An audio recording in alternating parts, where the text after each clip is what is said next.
کہ کشمیر میں ایک بزرگ جن ہے جو صحابی ہے، تب تک یہ بہت نعیف و نزار ہو چکے تھے، اسٹریچر پر کرسی پر خادم ادھر ادھر لے جاتے، بہت کمزور، بہت زیادہ بوڑھے۔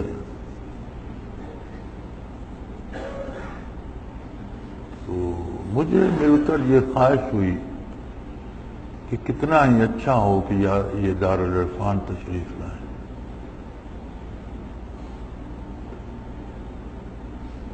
تو انہوں نے میری یہ درخواست قبول فرما لی کہ میرے لیے آنا بہت مشکل ہے لیکن میں آؤں گا۔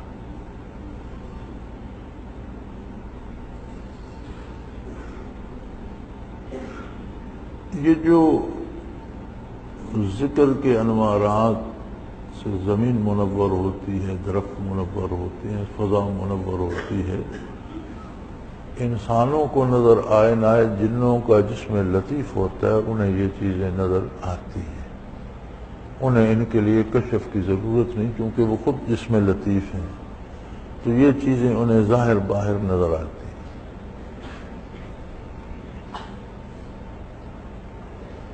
تو شاید وہ بھی ان کی نگاہ میں تھا،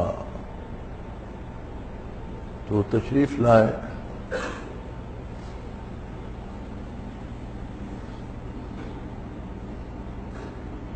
تھوڑی سی 2-3 گھونٹ چائے کے لیے، اور پھر شام کے بعد تھوڑا سا ونڈوں کا حلوہ۔ ویسے تو ان کی غذا مادی نہیں، انرجی ہے، لیکن یہ بتانے کے لیے کہ ہم نے اپنا حصہ لے لیا ہے، انہوں نے کچھ اس میں سے لے لیا۔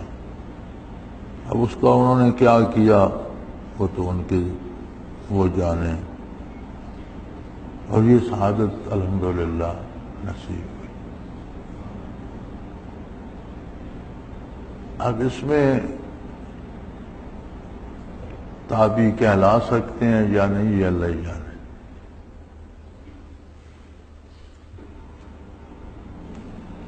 لیکن یہ بات یقینی ہے کہ واردات قلبی نصیب ہوں نہ ہوں، وہ کیفیات جو جنات حاصل کر سکتے ہیں وہ ضرور نصیب ہوتی ہیں، یعنی ظاہری برکات، ثواب، عند اللہ قرب کا ایک مقام، یہ ضرور نصیب ہوتی ہے۔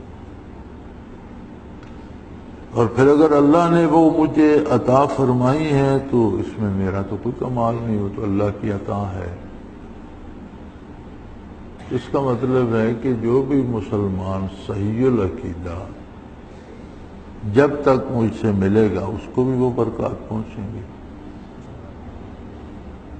وہ سلسلے کا ہے یا نہیں ہے۔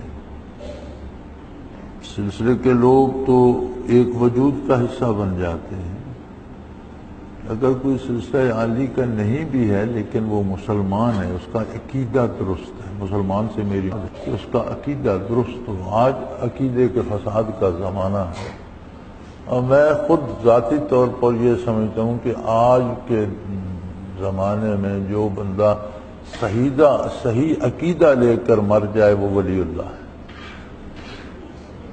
کیونکہ عقیدے کی صحت بہت مشکوک ہو گئی، عقائد میں لوگ بہت پیچھے رہ گئے۔ کہ جو برکات اللہ نے مجھے عطا کی ہیں، کوئی صحیح العقیدہ مومن جو مجھے دیکھ لے گا، مجھ سے ملے نہ ملے، دیکھنے سے وہ چیزیں ٹرانسمٹ ہو جاتی ہیں، منتقل ہو جاتی ہیں، وہ سعادت اسے بھی نصیب ہوگی۔ اب میری اتنی تو جرأت نہیں ہے کہ شاہ جی کی طرح میں اعلان کر دوں، وہ ایک اپنی ان کی حیثیت تھی، انہوں نے کر دیا، ان کی مرضی۔ لیکن اصل جو حالات ہیں وہ میں نے آپ کو بتا دیے، اور یہ اللہ کریم کی اپنی عطا ہے،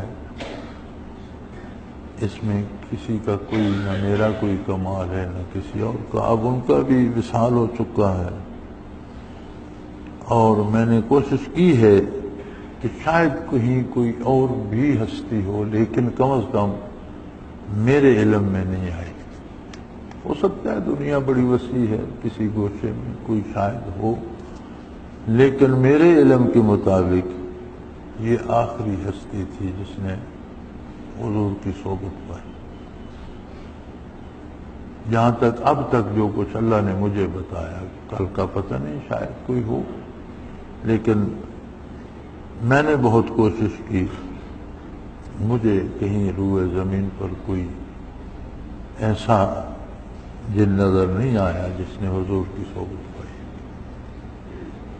تو اب تو خیر انسانوں کا یہ عالم ہے تو جنوں میں تو بہت فساد پیدا ہو چکا ہے۔ صاحب حیات الحیوان نے ایک حدیث نقل فرمائی ہے۔ حیات الحیوان ایک کتاب ہے جس نے حروف ابجد کی ترتیب پر الف سے لے کر یہ تک جتنے جانوروں کے نام آتے ہیں، جتنے انہیں مل سکے، ان کی خصوصیات، ان کے قد کاٹ حلیے، ان کا نفع نقصان، ان کی طبی خصوصیات، وہ اس میں ساری بیان کی گئی ہیں۔ لیکن انہوں نے جگہ جگہ دینی مسائل پہ بھی بحث کی ہے، احادیث مبارکہ بھی نقل فرمائی ہیں، ضمناً ساتھ موضوع چلتا رہا ہے۔ تو اس میں انہوں نے ایک حدیث نقل کی ہے حضور علیہ الصلوۃ والسلام کے زمانے کی، کہ آپ نے فرمایا روئے زمین پر جتنی تعداد انسانوں کی ہے اس سے 9 گنا تعداد جنات کی ہے، اور انسانوں اور جنوں کی مجموعی تعداد جو ہے وہ شیطان کی اولاد سے 1/10 ہے، یعنی 9 گنا شیاطین زیادہ ہیں جنوں اور انسانوں کی مجموعی تعداد سے، وہ نسل جو ابلیس کی نسل سے۔ تو اب آپ دیکھ لیجئے کہ اگر 6 خرب انسان ہیں، 6 ارب انسان ہیں، تو 54 ارب جنات کی تعداد اس زمانے کے حساب سے تھی، اب شاید اس سے زیادہ ہو گئی ہو۔ پھر 54 کو 9 سے ضرب دو تو شیاطین کی تعداد بنتی ہے۔ تو یہ اتنی مخلوق ہے، اتنے شیاطین ہیں، اتنے جنات ہیں کہ فضا اور زمین بھری ہوئی ہے ان سے۔ تو آج کل ان کے حالات میں برائی، بے حیائی انسانوں سے زیادہ ہے۔